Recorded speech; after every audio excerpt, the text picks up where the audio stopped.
नाज़रीन, cease fire का जो पहला फेज है वो अपने इख्तिताम को पहुंच चुका है, वो मुकम्मल हो चुका है। और इस पहले फेज के अंदर ये हुआ कि इमीडिएट जो बमिंग है वो रुकी और इसके साथ जो है वो प्रिजनर एक्सचेंज डील हुई है।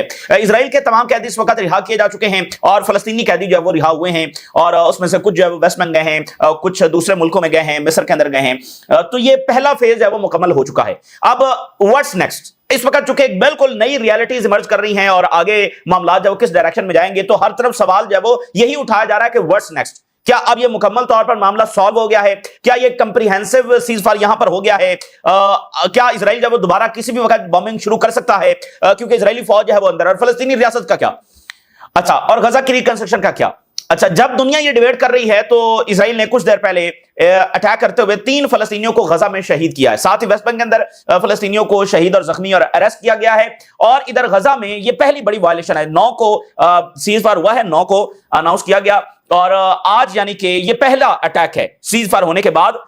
जब इन इफेक्ट आया सीज फायर, तो उसके बाद ये पहला अटैक है। कुछ ही घंटे पहले ट्रंप यहां से लीव किया है मिडिल ईस्ट से, और इस अंदाज में लीव किया है कि सब अच्छा हो गया है, अब दूध और शहद की नहरें यहां पर बहेंगे। और उसने नेतन्याहू को ग्रेट कहा कि ये ग्रेट प्राइम मिनिस्टर है और वॉर टाइम और क्या ये जबरदस्त आदमी है। यानी वो शख्स जिसके क्राइम से दुनिया लरस गई है, ऐसे ऐसे क्राइम जो दुनिया ने सोचे भी नहीं थे, इमेजिन भी नहीं किए थे, वो क्राइम्स इस बंदे ने किए हैं और ट्रंप जो है उसको ग्रेट कह रहा है। अब कुछ ही देर पहले गजा पर इजरायली ड्रोन्स ने अटैक करते हुए 3 फलस्तीनियों को जो वो शहीद किया है। तो ये बड़ा खौफनाक सिग्नल है कि इजराइल इस मुआहदे की मुकम्मल जो है वो पासदारी नहीं करने वाला है। एक तो देखिए जो कैदी तय हुए थे वो अभी तक रिलीज नहीं हुए, ये एक वायलेशन उसने की। फिर अभी खबर ये भी आ रही है कि जो एड है उसमें इजराइल जो वो डिले कर रहा है, जितने ट्रक जो वो तय हुए थे। और ये भी बहरहाल अपनी तारीख में याद रखा जाएगा। दुनिया में कभी किसी मुआहदे में ये नहीं लिखा गया कि कितनी रोटी देनी है और कितनी रोटी नहीं देनी, तो बहरहाल इसमें लिखा गया है। और उसमें भी इजराइल ने आज डिले करना शुरू कर दिया और उसके ऊपर ये सबसे संगीन वायलेशन जिसमें 3 फलस्तीनियों को जब वो शहीद किया गया है।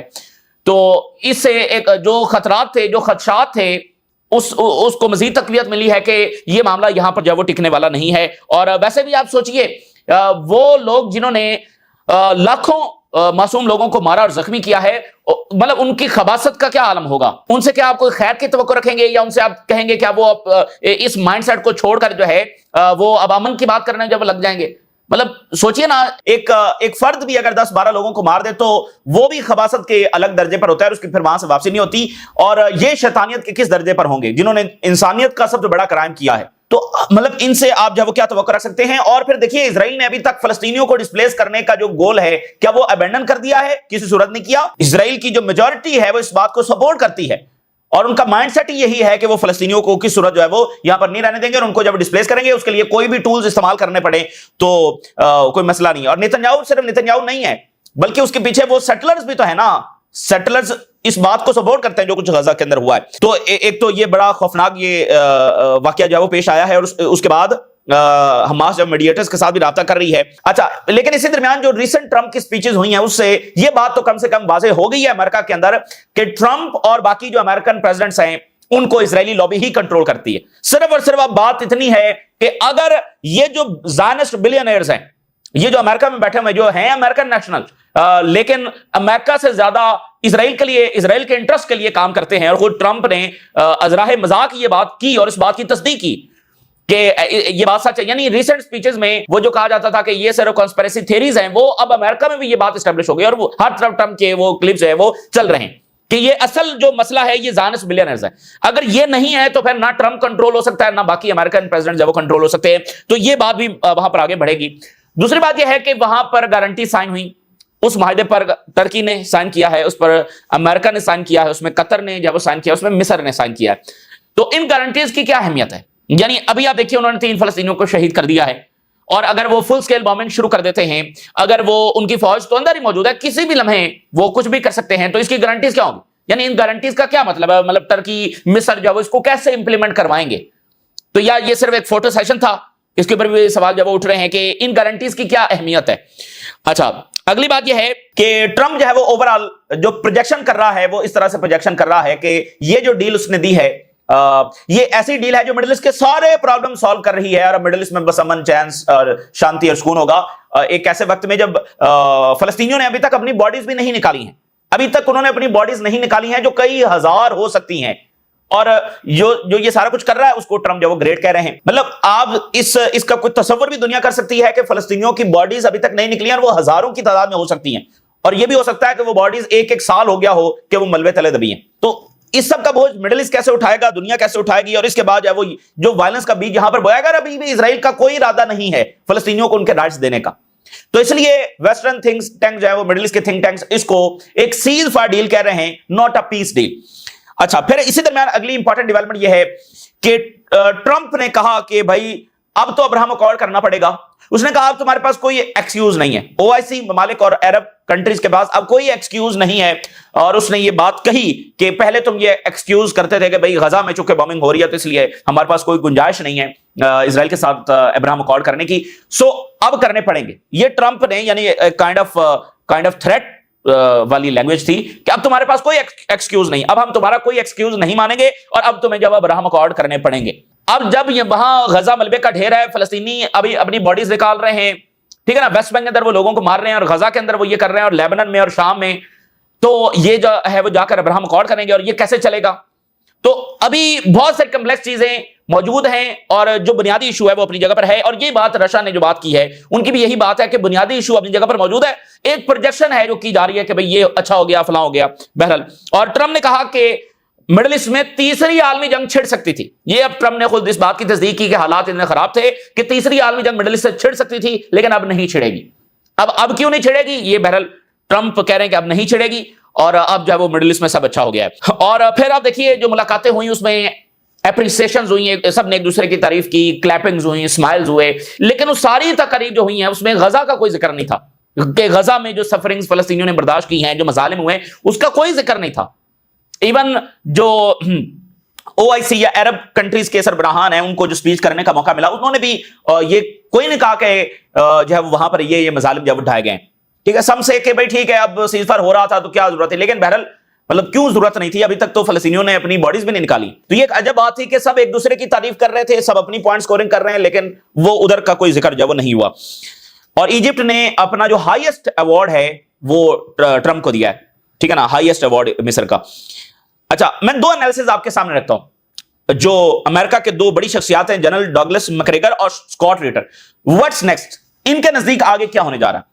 एक तो जनरल डगलस मैकग्रेगर ने कहा कि उनके नजदीक फौरी मुकम्मल जंग नहीं छिड़ेगी, ठीक है ना, there will be some pause, वो फ्यू वीक्स का भी हो सकता है, वो फ्यू मंथ्स का भी हो सकता है। There will be some pause which will look like peace, यानी वो थोड़ा सा यहां पर पॉज रखेंगे जिसको वो कहेंगे देखो पीस हो गया, पीस हो गया, मतलब उसको पोर्ट्रे ऐसे ही किया जाएगा कि भाई ये पीस हो गया, लेकिन एक्चुअली वो पॉज होगा जो किसी भी वक्त छिड़ जाएगा, लेकिन for some time according to general Douglas MacGregor ये फौरी जंग नहीं छिड़ेगी। अच्छा, फिर उन्होंने जो दूसरी बात की बड़ी इंपॉर्टेंट है, उन्होंने कहा कि गजा को रुकवाने का भी एक मकसद है, जो मेन इवेंट है वो ईरान जंग है। और जनरल डगलस मैकग्रेगर के मुताबिक the war is approaching more and more.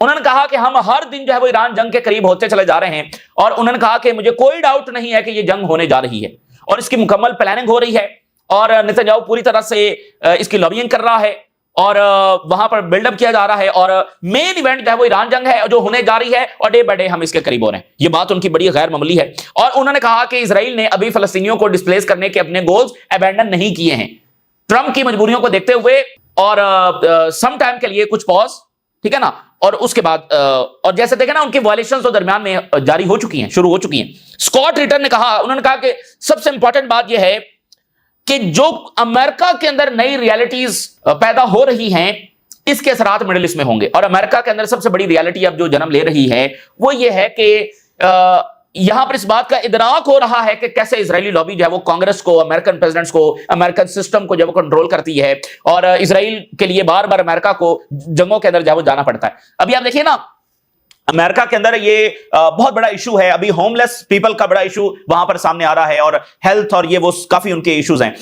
तो स्कॉट रिटर ये कह रहे हैं कि अब अमेरिका के अंदर एक नई रियलिटी जन्म ले रही है और वो ये है कि इजरायली लॉबी अपना वो असर, अपना वो शिकंजा, अपना वो कंट्रोल खो रही है। ये आहिस्ता आहिस्ता जो वो इरोड होता चला जा रहा है।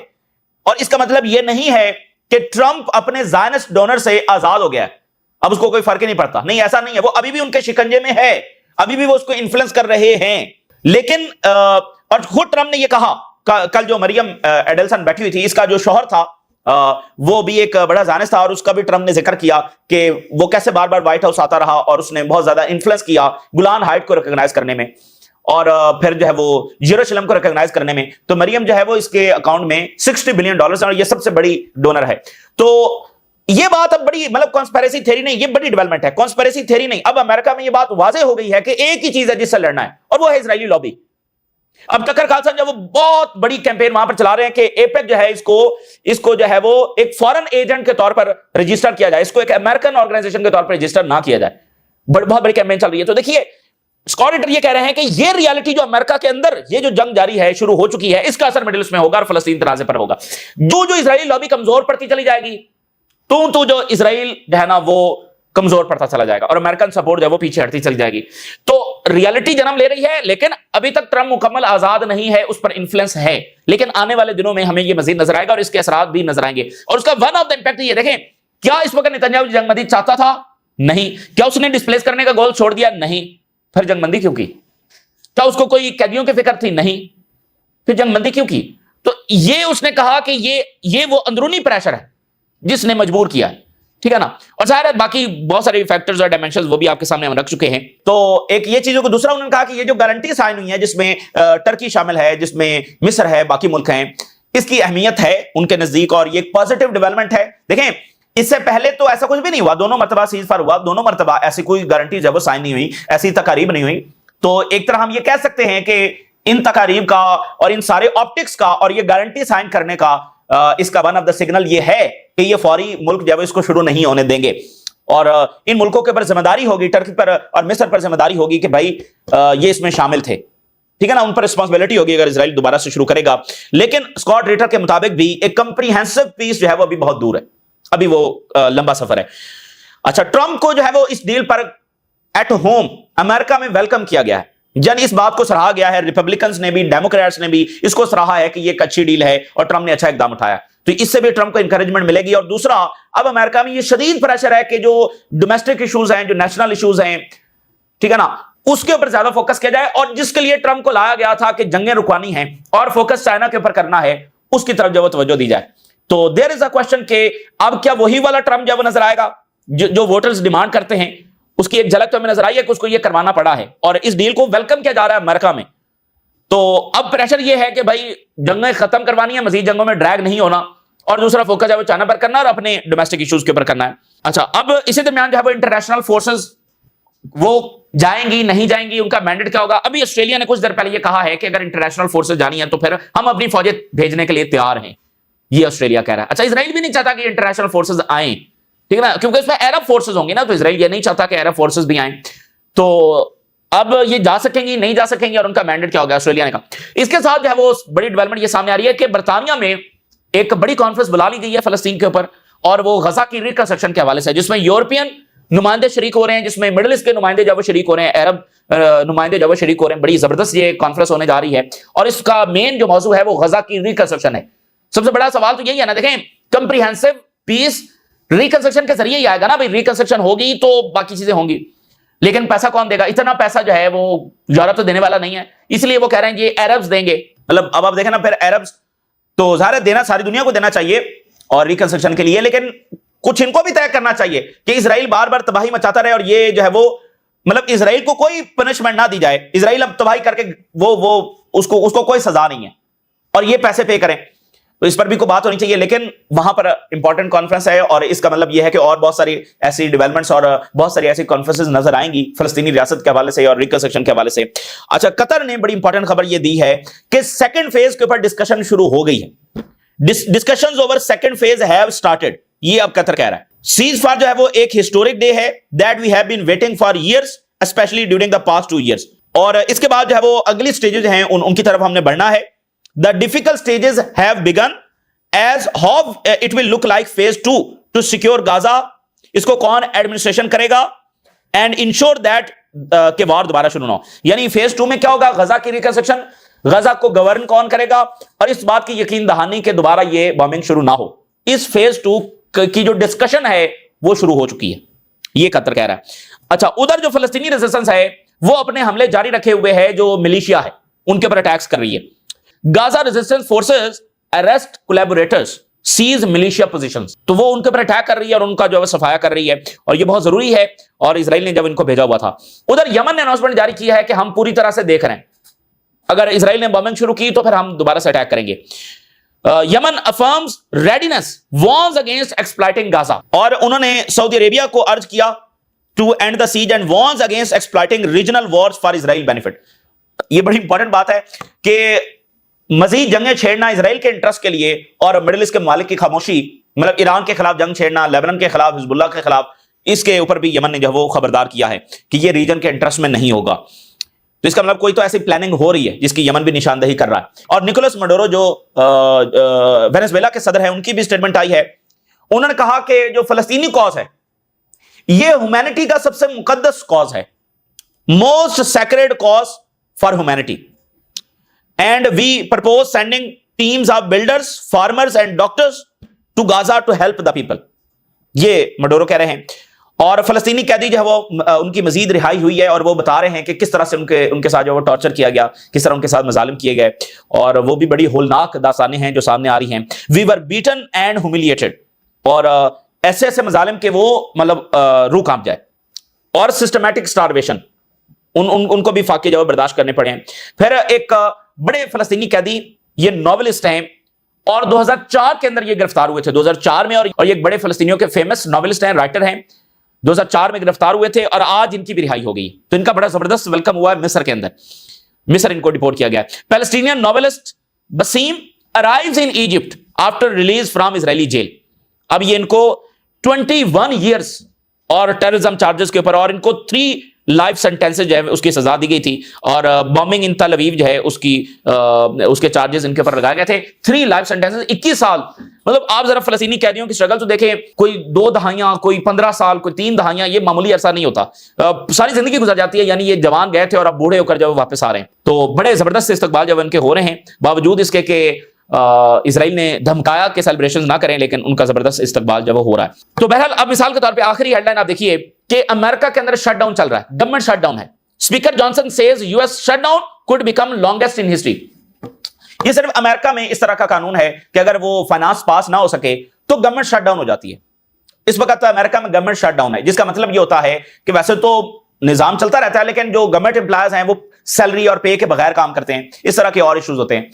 तो गवर्नमेंट वहां पर शटडाउन है काफी दिनों से, और अभी स्पीकर ये कह रहे हैं कि मामला रिजॉल्व नहीं हो रहा, बल्कि ये शटडाउन जो वो आगे लंबा भी हो सकता है। और उसमें इशू ये है कि 1,50,000 फेडरल वर्कर्स हैं जिनको यानी ट्रंप कह रहे हैं कि वो फारिग हो जाएं, और डेमोक्रेट्स ये चाह नहीं रहे। इस तरह के कुछ और इश्यूज हैं, डोमेस्टिक इश्यूज हैं। तो यानी अब आप देखें, खुद अमेरिका रिचेस्ट, सबसे बड़ी इकोनॉमी, सबसे पावरफुल, लेकिन इश्यूज, बहुत बड़े बड़े इश्यूज, बहुत बड़े बड़े क्राइसिस उनके हैं, जिनके ऊपर अब अंदर से प्रेशर ये है कि इसके ऊपर जो है ना फोकस करना है। अब यानी उनकी गवर्नमेंट शटडाउन जा रही है, और 1,50,000 फेडरल वर्कर जो है वो उनका मुस्तकबिल दांव पर लगा है कि आगे क्या होगा।